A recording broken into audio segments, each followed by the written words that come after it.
Hello नमस्कार, मी अनुजा स्वागत करते माझ्या मिनी व्लॉगमध्ये। आजच्या माझ्या व्लॉगची सुरुवात ही मी किचनमधूनच करते, कारण ऑफिसला जाण्यासाठी भरपूरच लेट झाला होता।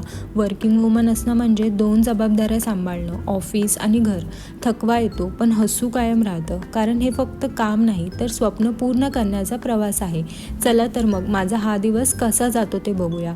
भाजी करायची होती म्हणून कांदा मिरची लसूण कापला आणि गॅस ऑन करून कढईत सगळं टाकलं। थोड्याच वेळात माझी भाजी पण रेडी झाली।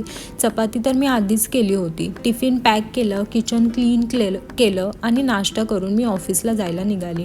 हो, थोडा उशीरच झाला होता। दिवस छोटा असतो पण कामं कधीच संपत नाहीत। मनात मात्र ठरवलं की उद्या अजून लवकर उठायचं। संध्याकाळी घरी आले, केस बांधले, फ्रेश झाले आणि परत माझ्या घरच्या कामाला सुरुवात। आज ऑफिसवरून येताना मी शेवग्याच्या शेंगा घेतल्या होत्या, त्यामुळे आजचा मेनू तर ठरलेलाच होता। खूप सोप्या अशा पद्धतीने मी शेवग्याच्या शेंगा केल्या। नंतर मी किचन आवरायला घेतलं, गॅस क्लीन केला, काउंटर क्लीन केलं। सगळं काही व्यवस्थित क्लीन झाल्यानंतर असा होतो माझ्या दिवसाचा शेवट।